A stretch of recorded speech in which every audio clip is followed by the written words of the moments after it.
Merci beaucoup. Donc, juste une petite précision. Cette année, c'est donc le mouvement des éclaireurs et éclaireuses unionistes de Madagascar, les éclaireurs unionistes de Madagascar, qui s'appelle TIL et Madagascar. C'est les TIL qui vont célébrer leur 100e anniversaire. Et nous allons voir un peu comment ce mouvement est né et puis comment les autres mouvements scouts à Madagascar sont nés aussi. Alors, mon exposé, il y aura plusieurs parties. Donc, un survol historique de la genèse du scoutisme dans le monde. Ensuite, la genèse rapidement en France. C'est important parce que ce sont les scouts français ensuite qui sont venus à Madagascar et qui ont créé le mouvement du scoutisme à Madagascar. Nous allons voir comment cette naissance s'est faite, les péripéties. Nous allons voir aussi la place du scoutisme malgache dans le monde et voir à la fin, est-ce que le scoutisme a encore sa place à Madagascar. Donc très rapidement, le survol, c'est que comme vous le savez tous, le créateur du scoutisme, c'était Baden-Powell. Là, nous avons une photo de Baden-Powell jeune. Baden-Powell est né le 22 février 1857 et comme par hasard, quand il s'est marié, sa femme aussi était née un 22 février. C'est pour ça que tous les scouts du monde entier célèbrent le 22 février, qui est le jour du fondateur. Alors, il était orphelin à 3 ans. Il a fait ses études à Londres dans une école qui s'appelait Charterhouse, qui était remplie ensuite qui s'est déplacé dans la campagne, qui était boisée. Il faut dire que Baden-Powell était plus adepte de l'école buissonnière que des cours formels, mais quand il se promenait dans la nature autour de l'école, il apprenait l'observation, il apprenait à observer les animaux et il apprenait aussi à se cacher de ses maîtres et apprenait justement, parce qu'il se cachait de ses maîtres, à comment faire un feu sans faire de fumée.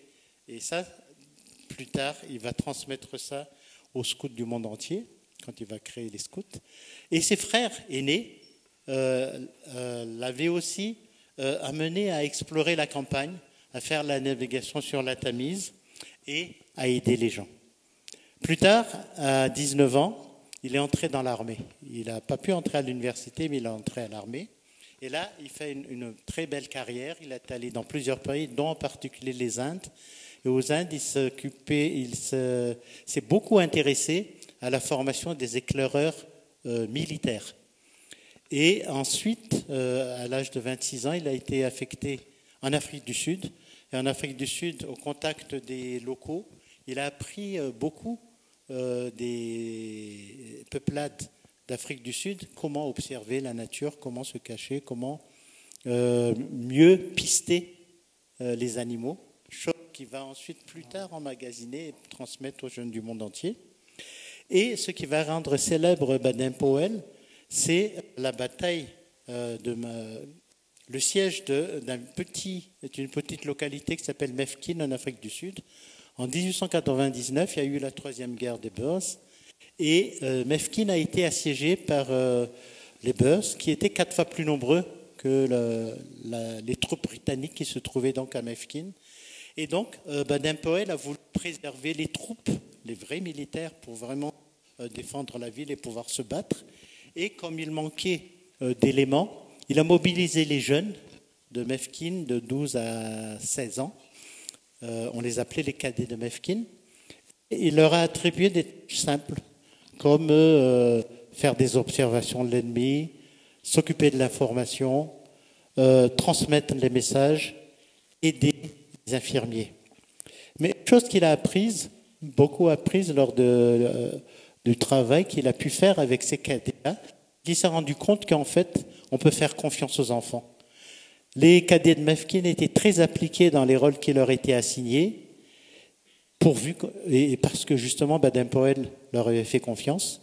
Et cette observation, cette confiance qu'il a pu voir auprès des jeunes dans les travaux, même délicats qu'on leur attribuait, il va les utiliser. Et c'est là que ces idées-là, il va les utiliser plus tard lorsqu'il va créer le scoutisme.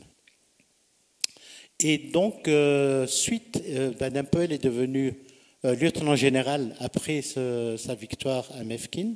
Il est devenu très célèbre dans tout l'Empire britannique. Et après, de par ses observations lors de ce siège, il a sorti un livre pour les éclaireurs militaires.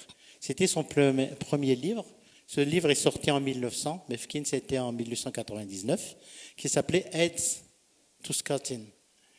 Et il a diffusé ça dans toute l'Angleterre et il s'est rendu compte qu'en fait, ce n'était pas uniquement les militaires qui lisaient le livre, mais beaucoup de jeunes le lisaient aussi. Et donc, il a eu l'idée, en partant des expériences qu'il a pu glaner en Inde, quand il formait les éclaireurs militaires, tout ce qu'il a appris à Mefkin, surtout ce qu'il avait appris des jeunes qu'il avait mobilisés là-bas. Il a fait un premier camp à Bruntsea, l'île de Bruntsea, en 1907. Et là, dans ce camp, il avait invité 20 jeunes issus de toutes les classes de la société, londonienne cette fois-ci. Et c'est là qu'il a voulu tester ses idées d'éducation par le jeu de jeunes, d'indépendance, de confiance auprès de ces 20 jeunes. Ce camp eut un grand succès et ensuite il a sorti un an après, le camp c'était en 1907, en 1908 il a sorti un livre qui s'appelait Scouting for Boys avec toutes les observations qu'il a pu glaner lors de ce camp et c'est ce livre qui a constitué la base du scoutisme. Le scoutisme, on peut dire, est né au camp de Bruntsea en 1907, mais les préceptes, les bases d'éducation ont été consignés dans ce petit livre, Scouting for Boys, qui a eu beaucoup de succès auprès des jeunes britanniques. Ensuite, il y a eu plusieurs traductions. En français, la traduction, c'était éclaireur. Baden-Powell est mort pendant la Deuxième Guerre mondiale au Kenya, le 8 janvier 1841. Là, vous avez l'image de ses funérailles.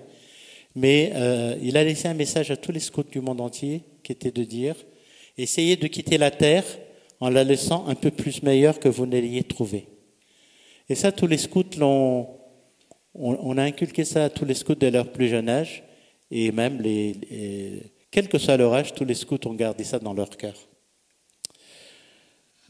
Ensuite, en 1910, avec l'aide de sa sœur Agnès, il a créé le mouvement féminin qu'il a appelé Girl Guides. Et par la suite, sa femme Olave est devenue, en 1930, elle a été élue chef guide mondial. C'est elle qui a succédé à sa sœur pour animer le mouvement féminin mondial, le mouvement féminin mondial. Donc, ça, c'est la naissance en Angleterre. Ensuite, le scoutisme a traversé la Manche, on arrive en France. Et en France, le mouvement neutre a été créé par Nicolas Benoît en 1911. Ensuite, en 1911 également, le pasteur Williamson, qui était alors à l'époque secrétaire général du mouvement de l'Union chrétienne des gens, qui s'intéresse à toutes les dimensions de formation des jeunes, que ce soit sur le plan religieux, intellectuel et physique. Et donc, le pasteur Williamson, avec l'aide d'une autre personne qui s'appelle Henri Bonamo, fonde les éclaireurs unionistes de France en 1911. Puis éclate la Première Guerre mondiale. Henri Bonamo est mobilisé. Il était à l'époque commissaire national des éclaireurs unionistes. Et il demande à un autre chef qui s'appelle Jean Becbéder d'assurer l'intérim du commissaire national pendant la guerre. En 1919, Jean Becbéder est nommé officiellement commissaire national des éclaireurs unionistes de France jusqu'à son départ en 1923 pour Madagascar. Jean Becbéder a été démobilisé parce qu'il avait une très très mauvaise vue et d'ailleurs en 1930 il deviendra aveugle. Mais comme il avait une mauvaise vue déjà dans la troupe où il était, son totem était œil de chouette. Une façon pour les copains c'était la particularité donc de Jean Becbéder. Et œil de chouette, en fait, plus tard n'était pas pasteur. Il a passé son doctorat en droit. Et le thème de sa thèse, justement, c'était que le scoutisme offre la meilleure méthode pour compléter l'œuvre de l'école et particulièrement la préparation des jeunes au suffrage universel exercé dans la compréhension claire des enjeux et voyant aussi les insuffisances des leçons d'instruction civique dans le futur électeur, Jean Bégueder pense que le scoutisme offre la meilleure méthode pour compléter l'œuvre de l'école dans la formation des citoyens. Et déclare-t-il, l'efficacité du suffrage universel en serait garantie en alliant l'instruction civique à l'école et l'éducation qu'apporte le scoutisme.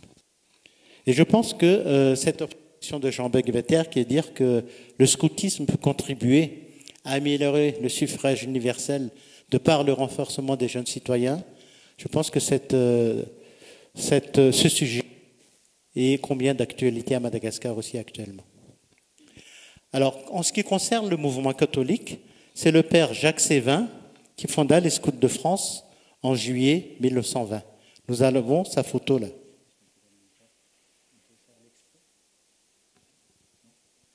Et Jacques Sévin, c'est lui aussi qui a composé en 1921 le chant de la promesse, que nous connaissons tous, et qui va devenir le chant de promesse de tous les mouvements scouts chrétiens de par le monde.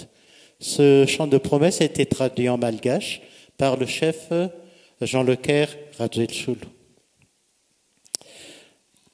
Ensuite, on va passer à la création du scoutisme à Madagascar.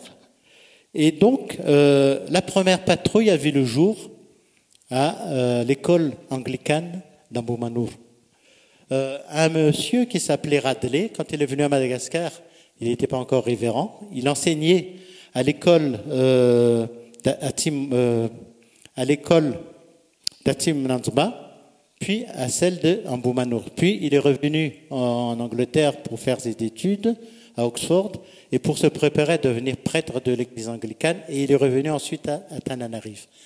Quand il était enseignant à l'école anglicane, il a repéré 5 brillants jeunes qu'il a formés, qu'il a amenés souvent avec lui en randonnée autour de Tana et à qui il a parlé de scoutisme. Dans sa tête, il voulait les prédestiner à devenir prêtres de l'église anglicane. Mais le destin de ces 5 jeunes, comme vous allez voir, était différent. Ces jeunes-là, comme ils étaient donc imprégnés de ces histoires de scoutisme, un dimanche matin du 9 avril 1922, c'était le dimanche des rameaux, ont voulu faire la surprise au révérend Radley à Tsimunanzuma, qui est l'actuel bureau de poste à Narim. Ils sont venus en uniforme scout, qu'ils ont concocté en cachette chacun de leur côté. Et à l'arrivée du révérend pour le culte, ils ont fait le salut scout et ils ont salué le révérend qui était fort surpris de les voir en uniforme scout. Et bon, bien sûr, il n'a pu que venir les saluer un à un à la manière des scouts. Voilà, je vous présente les photos de ces jeunes. Le premier, c'était le chef de patrouille, l'aîné, il s'appelait Michael Radzonsson. Lui, il a continué à travailler plus tard en étroite collaboration et a aidé le révérend Radley dans sa mission. Le deuxième, c'est le jeune Albert Rakotratimamang, que vous voyez là, qui plus tard est devenu médecin, un chercheur émérite qui a créé l'IMRA et qui a été le premier ambassadeur de Madagascar en France et au Vatican. Le troisième s'appelait Alban Ratsfalk, qui lui aussi deviendra médecin par la suite. Le quatrième était Philippe Andenarzon, qui plus tard va aussi devenir médecin. Et le cinquième s'appelait Eugène Rejavtchim, qui est devenu un photographe célèbre. Et vous l'avez là. Oui. Et donc, voilà les 5 jeunes qui ont constitué la première patrouille d'éclaireurs à Madagascar. Alors, pourquoi ce mouvement ne s'est pas développé, n'a pas été reconnu officiellement? N'oubliez pas que ce sont les Anglicans qui l'ont créé et qu'à l'époque coloniale, et quand Galeni est arrivé, la première chose que Galeni a voulu faire ici, c'était de faire taire tout ce qui était influence de la perfide d'Albion, en tant que fier officier français qu'il était. Et donc tout ce qui était britannique, il s'en méfiait. Et il avait sorti un circulaire le 8 mai 1906 qui interdisait aux religieux d'origine britannique toute initiative officielle. Ce qui fait que cette première patrouille d'éclaireurs n'a jamais pu être officialisé à cette époque-là. Mais comme l'administration coloniale française était essentiellement catholique à l'époque, donc le scoutisme catholique n'a eu aucune difficulté pour s'implanter à Madagascar. Et donc les scouts de France catholiques ont été reconnus officiellement à Madagascar le 23 mars 1923. Ce fut un père, il s'appelait le révérend père Pierre Dumas de Pessac, qui a été envoyé par le père Jacques Sévin, que j'avais cité tout à l'heure, pour fonder les scouts de France à Tananarive. Et donc, il a fondé la première troupe des scouts de France de Tananarive, qui a été constituée de jeunes de la cathédrale d'Andoual et du lycée Gallieni. Cette troupe s'appelait la troupe Jean Laborde. Et le révérend père Pierre Dumas de Pessac est longtemps resté l'aumônier de cette troupe. La deuxième troupe a été constituée des jeunes élèves de l'école malgache, de l'école des frères des écoles chrétiennes d'Andoual.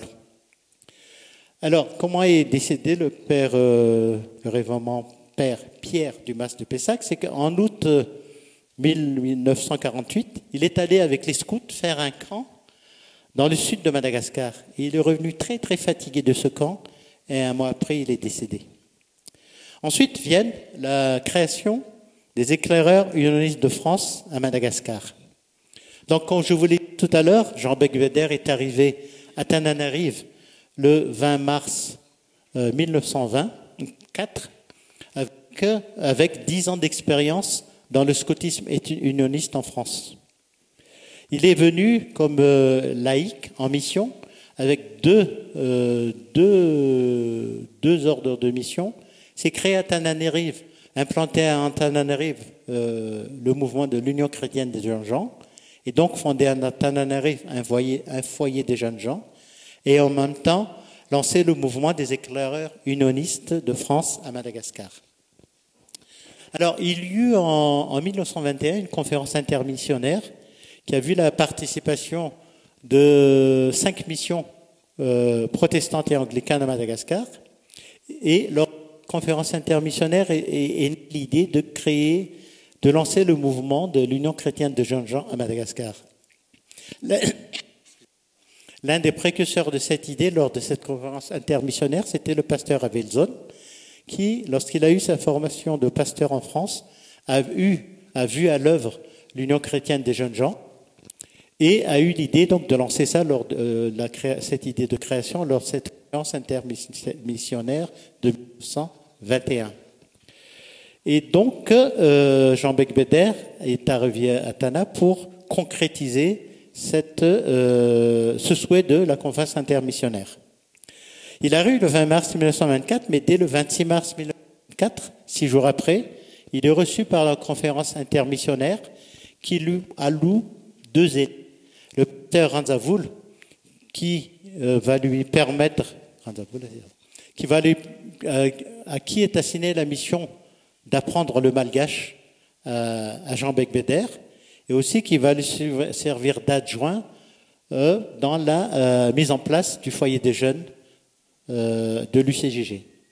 Viendra ensuite donc le pasteur Avelzon, que je vous ai cité, qui lui va aussi l'aider dans sa tâche. Et fort de la morale de ces 2 personnalités de l'Église protestante malgache, le pasteur Ranzavoul et le pasteur Avelzon, Jean Becbédère sera beaucoup facilité dans la mise en œuvre de sa mission. Et donc, la section de l'Union chrétienne des jeunes gens est reconnue officiellement le 10 mai 1924, et le foyer chrétien des jeunes gens, le premier foyer, verra le jour en 1926 à Amparbé. L'objectif de Jean Becbédère était de faire un centre culturel franco-malgache de ce foyer. Il a été aussi, donc, je disais, l'initiateur infatigable du scoutisme protestant naissant. Et dans son esprit, être éclaireur, c'est être éclaireur dans la vie de tous les jours. Donc, Jean Becbédère crée la première troupe, qui s'appelle la Trivin, première Tananarive. Et ils recrutent des jeunes du lycée Gallieni, des jeunes ressortissants européens ou des malgaches, fils de citoyens français. Cette troupe est placée directement sous la responsabilité directe de Jean Becbéder. Mais sa femme, Odette Becbéder, était aussi cheftaine en France. Donc, elle aussi prend l'initiative de s'occuper des louveteaux. Et en même temps, elle prend part aux activités du foyer et des éclaireurs. En juin 1924, donc quelques mois seulement après leur arrivée, Odette Becbéder se trouve à la tête de 7 futurs louveteaux et Jean Becbéder à la tête de 5 futurs éclaireurs. Ces éclaireurs font leur première sortie le 17 juillet 1924, donc 6 éclaireurs conduits par Jean Becbéder. Et le premier cran de ces éclaireurs latrivins se fait à Bouillimanque pendant 3 jours, à partir du 24 septembre 1924, avec 9 éclaireurs, 4 Vasas, 2 métis et 3 malgaches. Alors, qui étaient ces jeunes éclaireurs? Il y a donc d'abord Alfred Perrault, le fils de Henri Perrault, de la paroisse française d'Indoual. Il y avait Maurice Gardot, qui était d'origine catholique. Il y avait Takis Stylianeas, de famille grecque, mais qui suit les cultes orthodoxes. Et curieusement, ces cultes orthodoxes étaient présidés par le révérend Radley, qui était anglican, qui avait fondé la première patrouille d'éclaireurs que je vous avais citée tout à l'heure. Le quatrième s'appelait Paul Larguier, il était de mère malgache et de père français protestant. Le cinquième était Romis Sépierre, de mère malgache protestante et de père français. Viennent ensuite les frères Maurice et Edmond Rakutmanga. Ensuite, Bertrand Razofir et bien sûr Jean Becbéder. Donc c'est lui qui amène ces 9 éclaireurs-là en battement pour ce premier camp. Ils ne sont pas encore constitués officiellement, mais il a fallu l'arrivée d'un gouverneur, un protestant cette fois-ci, qui s'appelait Marcel Olivier, pour que Jean Becbéder, protestant, s'approche de lui et lui susurre l'idée de pouvoir officialiser le mouvement des communistes en Tananarive. Tout parpouilleux qu'il était, bien sûr, donc Marcel Olivier accepta l'idée. Et donc l'arrêté a été signé par Marcel Olivier le 20 décembre 1924, qui marque donc la naissance officielle des éclaireurs unionistes de France, association de Tananarive. C'est pour ça que l'héritier des éclaireurs unionistes de France, qui sont les Tils et de Madagascar, célèbrent cette année leur 100e anniversaire. Et donc vous voyez là la photo du journal officiel de l'époque, journal Madagascar Indépendance, où est paru donc ce fameux arrêté du 20 décembre 1924. Et Jean Becbéder avait attendu la sortie de cet arrêté pour pouvoir donc faire passer la promesse aux premiers éclaireurs unionistes. Et donc ces premiers éclaireurs unionistes passent leur promesse le 30 décembre, je dirais, 20 jours après la sortie de l'arrêté, le 30 décembre 1924. Et 5 éclaireurs, donc, ont passé leur promesse ce jour-là. L'histoire a retenu 4 noms. Parmi ces éclaireurs qui ont passé leur promesse de premier éclaireur unioniste figurait Bertrand Razofir, Alfred Perrault, dont le totem était Fous, Paul Larguier et Takis Stylianeas, dont je vous ai parlé tout à l'heure. Et au 19 février 1925, il y eut 7 nouveaux aspirants qui font leur promesse, et les premières patrouilles s'appelaient les Panthères et les Loups. Les patrouilles ont changé de nom par la suite.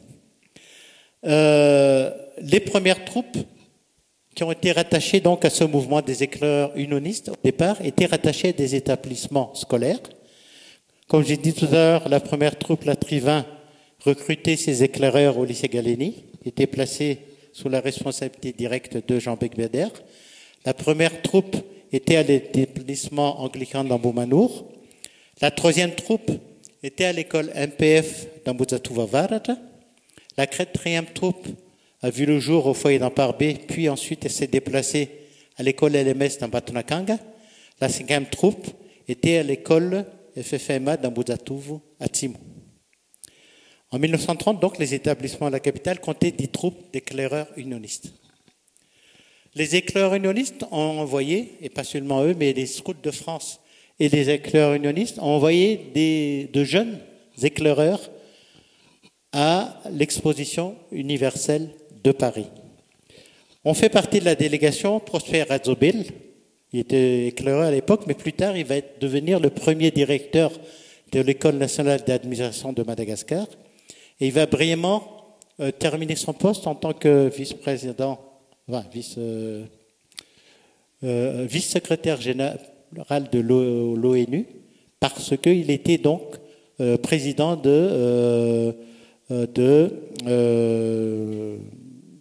il a terminé sa carrière à Nairobi, président de l'UNECA, qui est la fonction de la branche de l'ONU pour l'économie africaine.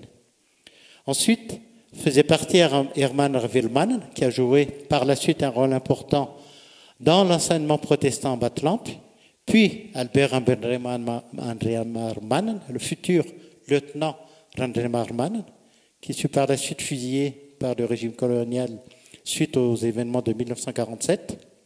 Il y eut aussi Charles Avouzanahar, qui à l'époque avait 13 ans, et bien sûr Albert Akotratimamang, qui lui était déjà médecin et qui était le médecin de la délégation malgache, pas uniquement des éclaireurs, mais des artistes, enfin de toute la délégation malgache, qui représentait Madagascar à l'exposition universelle de 1931 à Paris.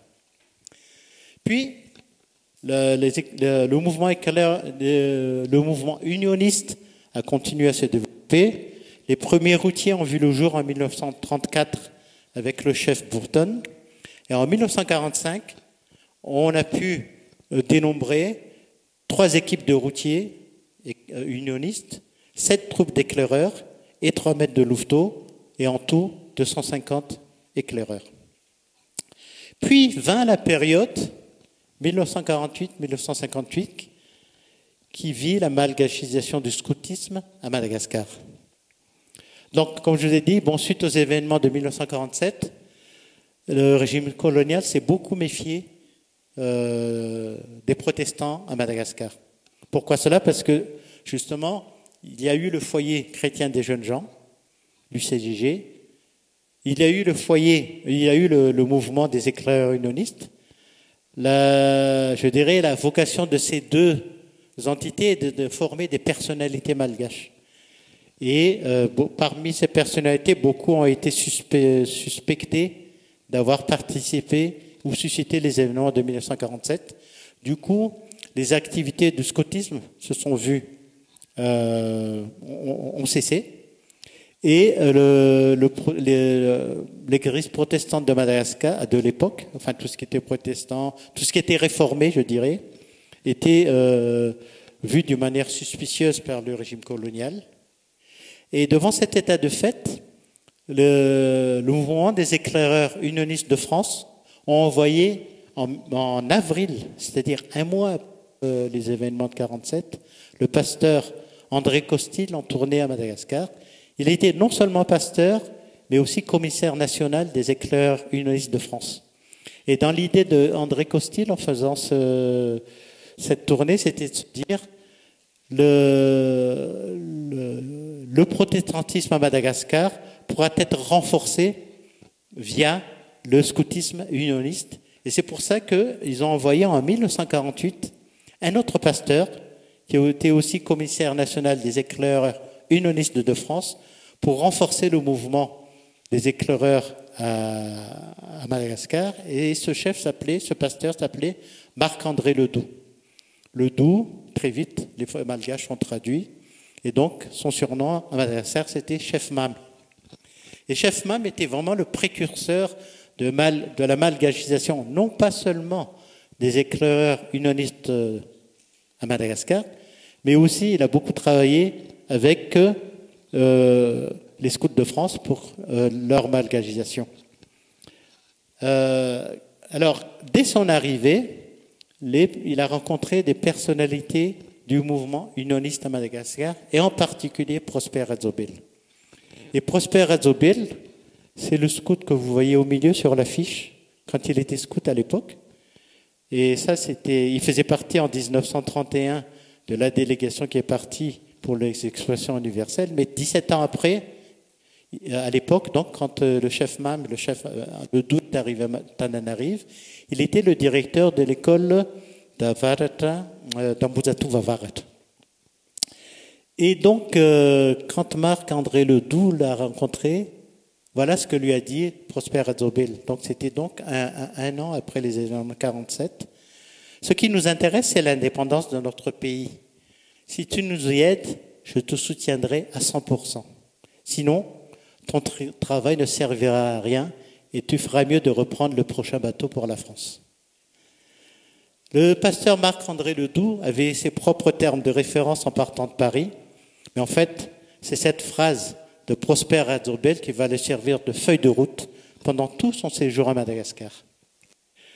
Un des chefs scouts, Paul Rakotvloul, l'informe que du fait justement des événements de 1947, toutes les troupes subissent, en particulier les unionistes, subissent une surveillance policière et toutes les activités sont interdites.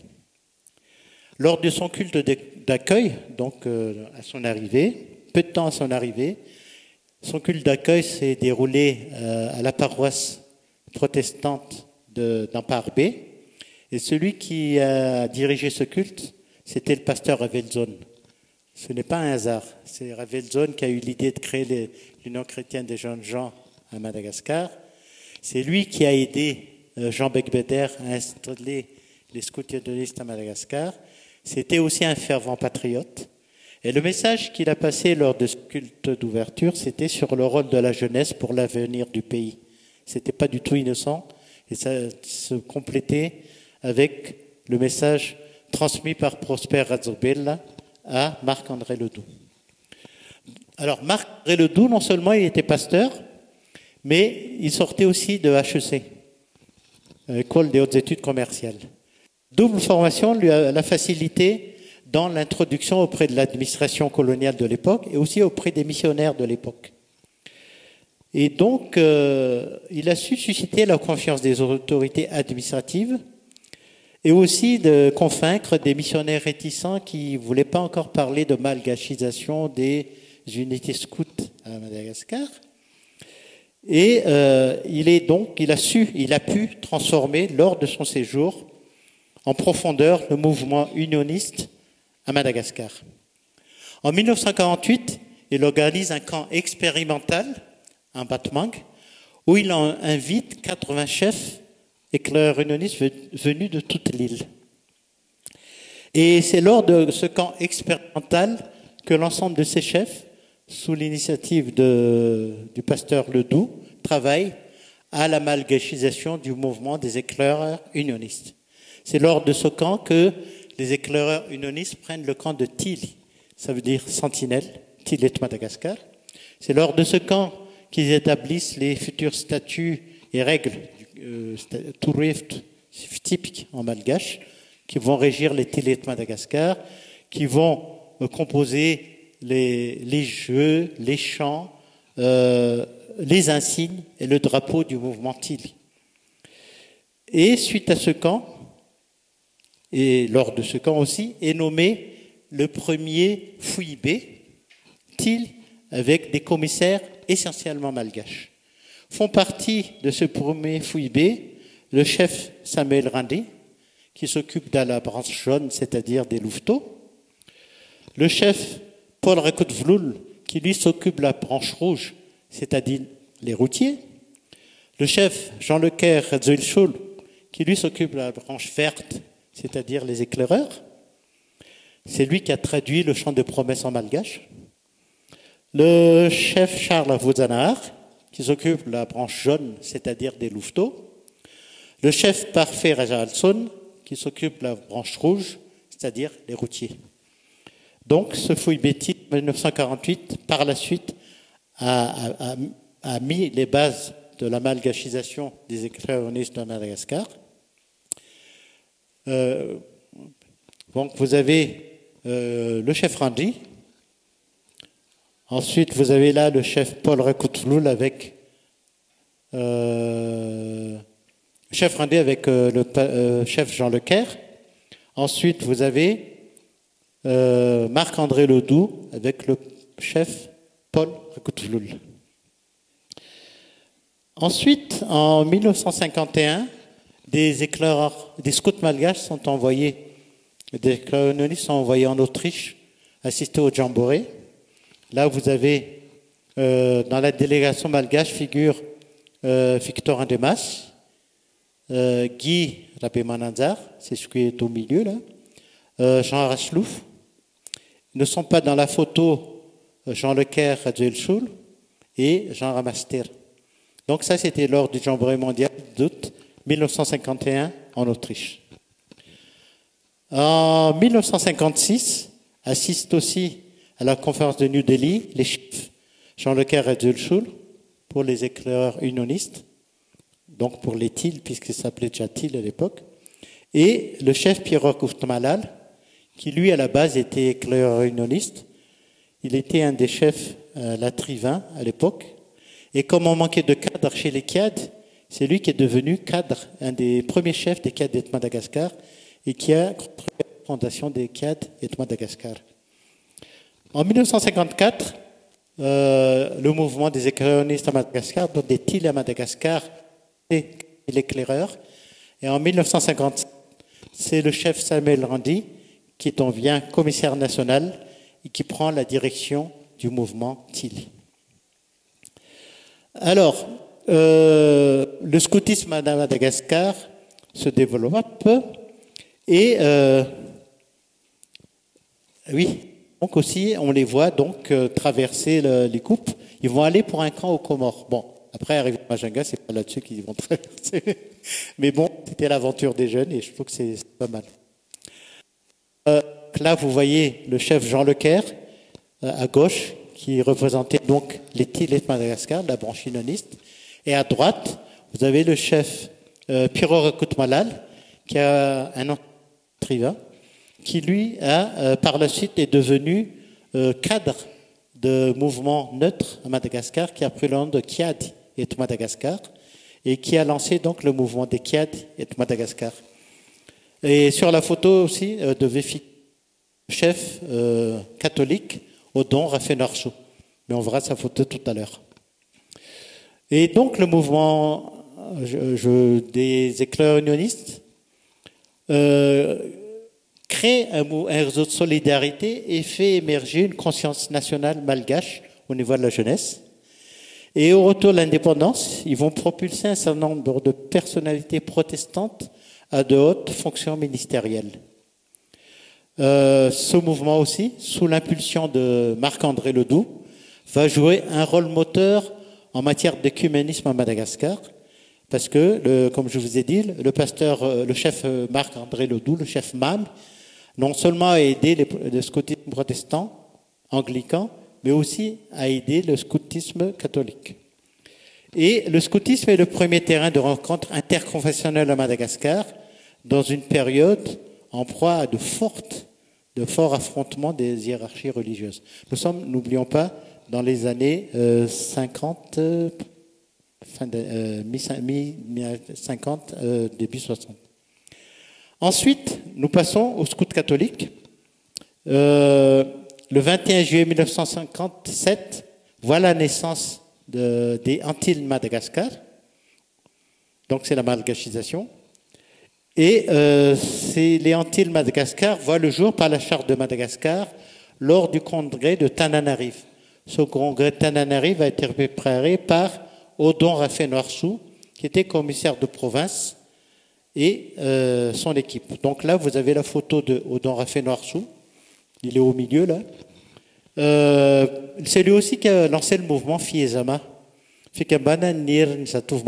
Madagascar, qui s'occupait beaucoup de sport, mais aussi de propageait aussi, il profitait de Fiesama pour renforcer les Antilles et de Madagascar. Et donc, beaucoup de cadres des Antilles sont devenus cadres des Fiesama, etc. Et ensuite, le troisième mouvement, c'est les cadres de Madagascar, sont créés par la suite en 1958. Quant au mouvement féminin,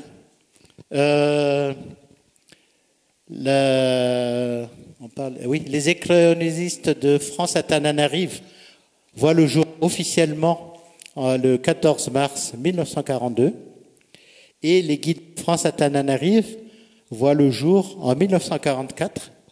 La première compagnie est créée par la cheftaine Louise Bourreau, qui va devenir par la suite l'épouse de Raymond Delval, qui lui est aussi chef des scouts de France. À l'époque, il était chef des scouts de France à Andoual, à la cathédrale d'Andoual. Et pour vous situer un peu, Raymond Delval, c'est lui qui a écrit un livre par la suite sur Adama II. Par la suite, il est devenu membre de l'Académie des sciences d'outre-mer. Il a été premier à l'adjoint du président de l'Académie des sciences d'outre-mer. Donc c'est le couple Delval qui va lancer le scoutisme catholique à Madagascar. Alors, de nos jours, actuellement, ah oui, donc là, en 1958, il y a eu des inondations à Madagascar, à Tananarive en particulier, et les scouts ont pris une grande part pour aider la population lors de cette inondation.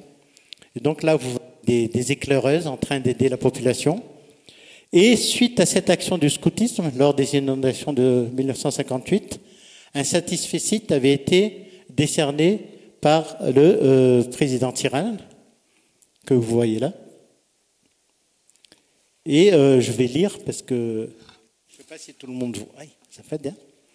Il est dit, durant les grandes inondations de mars 1959, le scoutisme malgache, composé des associations Fanil, Panazava, Antil, Til et Kiad, a fait preuve d'un dévouement exceptionnel en accomplissant son devoir de scout. A su prendre ses responsabilités avec une abnégation totale devant le danger, a sauvé de nombreuses vies humaines et secouru les personnes et leurs biens. Le scoutisme a été un exemple pour la jeunesse et mérite la reconnaissance de la patrie malgache. La Fédération du scoutisme a bien mérité de la République. En Tananarive, à l'époque c'était Tananarive, le 2 mai 1959, le président de la République malgache, Philibert Tirana. Et c'est sorti dans le journal officiel le 30 mai 1959. Alors de nos jours donc, alors là je parle de la branche TIL et de Madagascar, nous avons 26 380 TIL en activité, dans 30 districts, TIL recensés, et le troisième district c'est la France. Et il y a eu 224 638 bénéficiaires des activités humanitaires et éducatives promues par les TIL et de Madagascar en 1922. Alors, maintenant, je vais vous parler de l'éducation scout de manière générale. Donc ça, c'est un peu l'historique. C'est que, en fait, tel que conçu par Baden-Powell, l'éducation scout est un mouvement éducatif pour les jeunes et fondé par le volontariat. Le but du scoutisme, c'est de contribuer au développement des jeunes en les aidant à réaliser pleinement leurs possibilités physiques, intellectuelles, sociales, spirituelles, en tant que personne, en tant que citoyen et en tant que membre des communautés locales, nationales et internationales. Et tel qu'est dicté par l'Organisation mondiale du scoutisme, il y a 3 principes fondamentaux du mouvement. Ce sont des principes de base qui constituent ces lois et croyances fondamentales et qui sont, premièrement, le devoir envers Dieu, c'est-à-dire relation d'une personne avec la valeur spirituelle de la vie. Le principe social de devoir envers autrui, c'est-à-dire relation de personne avec la société dans le sens le plus large du terme. Et le troisième, c'est le principe personnel de devoir envers soi-même, c'est-à-dire les obligations d'une personne avec elle-même. Alors, la méthode scout est basée sur un système d'auto-éducation progressive fondé sur deux bases. La première, c'est une promesse et une loi. Et la deuxième, c'est l'éducation par l'action. Alors, la promesse de la loi scout, tous les scouts qui sont dans cette salle ou les anciens scouts l'ont faite, c'est de promettre de servir Dieu et son pays, de promettre de servir son prochain à tout moment et d'obéir à la loi scout. Ça, c'est la promesse. Mais la loi scout en elle-même est composée de 10 articles qui dit, je cite, premier article, le scout n'a qu'une parole. Deuxième article, le scout est loyal. Troisième article, le scout se rend utile et aide son prochain. Troisième article, le scout est un ami pour tous et un frère pour tous les autres scouts. Le scout est courtois. Le scout est bon pour les animaux. Le scout obéit sans discussion à ses parents, à son chef de patrouille et à son chef. Le scout sourit et siffle en toute difficulté. Neuvième article, le scout est économe. Et dixième article, le scout est propre dans ses pensées, ses paroles et ses actes. Et jusqu'à présent, cette loi scout est encore suivie par l'ensemble des scouts du monde entier et par les scouts qui sont présents dans cette salle. La méthode scout est, elle, basée sur 4 bases. Le premier, c'est l'apprentissage par l'action. Je cite Baden-Powell sur cet aspect-là. Il dit « Apprendre par l'action, c'est bien une clé de notre méthode scout, c'est-à-dire apprendre par le jeu, par les rencontres, par les discussions, par les moments de la vie quotidienne. » Dixit Baden-Powell.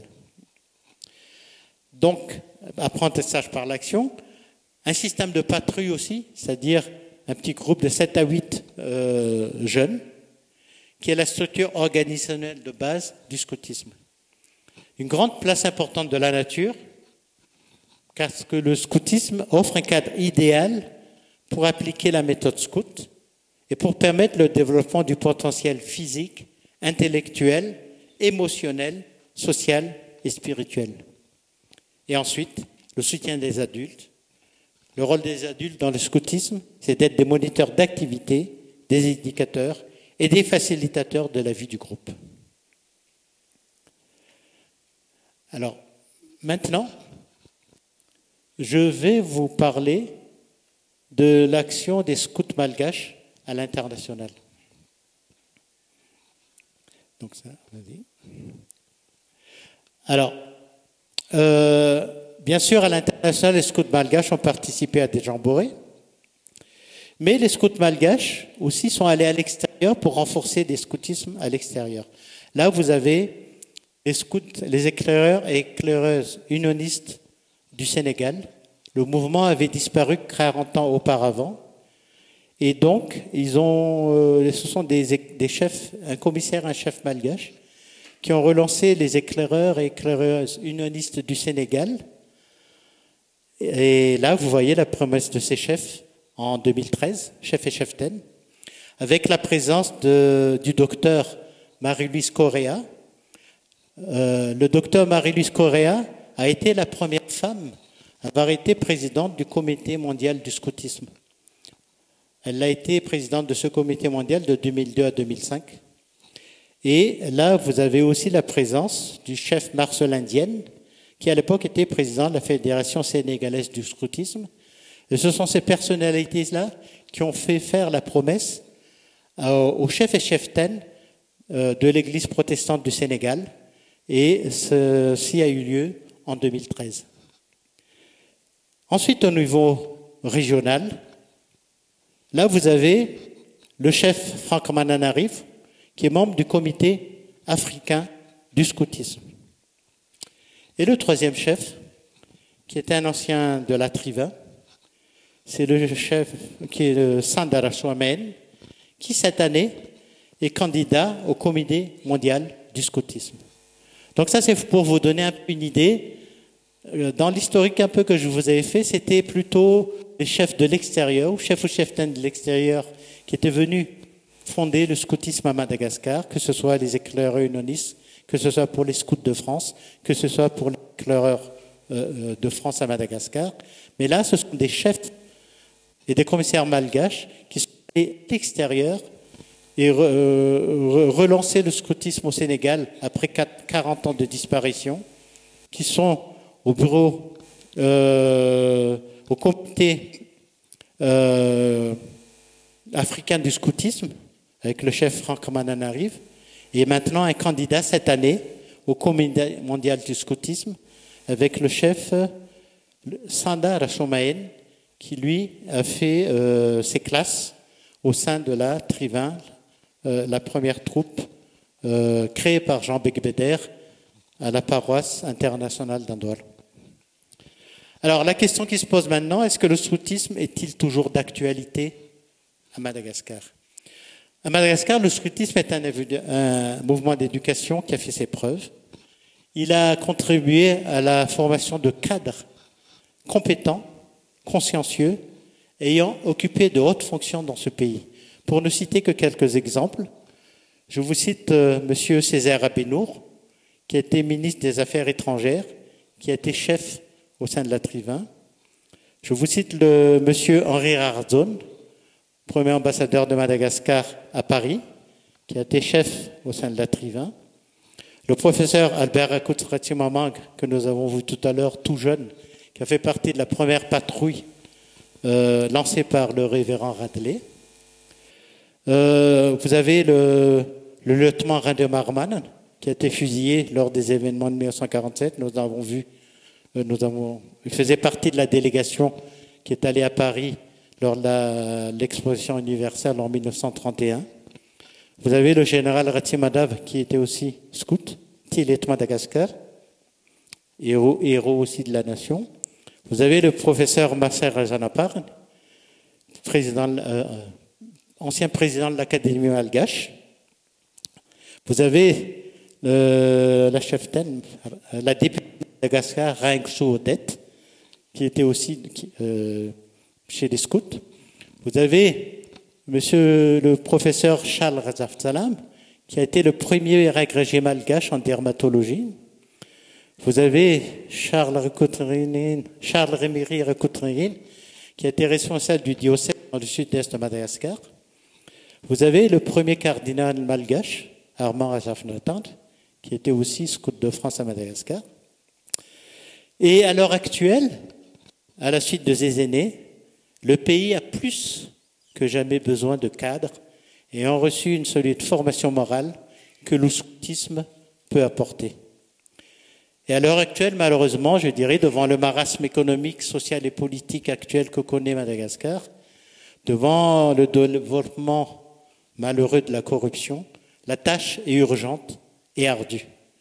Et Madagascar a plus que besoin de chefs, de responsables, de citoyens honnêtes, courageux, intègres, ayant des valeurs, ayant le sens des responsabilités et du service, des jeunes, des citoyens, ayant à cœur le sens de l'intérêt général. Et le scoutisme contribue à former de tels citoyens pour peu qu'ils aient à cœur de vivre leurs promesses au quotidien et de mettre en action au quotidien cette loi scout que j'avais citée précédemment. Je cite toujours Baden-Powell qui dit « Avoir le culte de l'effort, de la connaissance, avoir le courage devant la tâche à accomplir, l'audace, la ténacité et être heureux de rendre service et fier de porter l'insigne qui fait le scout, voilà ce qui forme un caractère et une conscience, dixit Baden-Powell. Et quand on a été scout, on nous disait toujours, dans la troupe ou dans les clans, vous faites des jeux. Mais ces jeux, vous allez gagner une vie si vous en gardez les principes chaque jour de votre vie. Et c'est pour ça qu'en fait, le scoutisme contribue à former des citoyens. Et Oui, et là, je vais vous passer une vidéo. Vous allez voir Madame Marc-André Ledoux. Je vous ai parlé de Marc-André Ledoux quand il est arrivé à Madagascar en 1948. Et nous l'avons, elle est toujours vivante, et elle a participé à un culte à Paris, et nous l'avons rencontrée à Paris aussi il y a un mois. Et voilà le message qu'elle transmet à la jeunesse, aux scouts du monde entier, mais je dirais à l'ensemble des scouts malgaches, éclaireurs et éclaireuses, louveteaux, petites ailes, routiers. Il ne faut pas oublier que nous sommes au service, nous sommes là, les cheftaines et les chefs, en fait, pour essayer d'apprendre à nos louveteaux, aux éclaireurs et aux aînés, de faire la découverte de ce que c'est que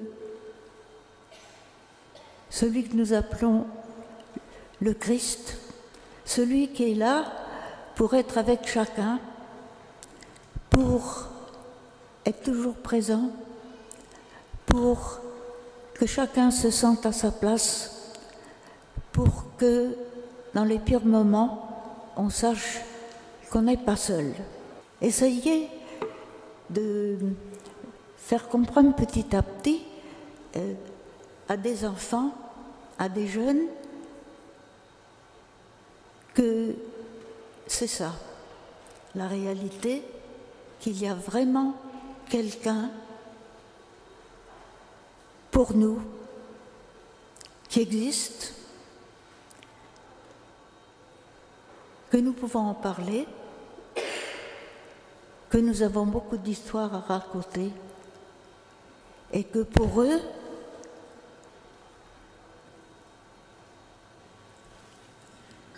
il serait bon qu'ils arrivent à le découvrir.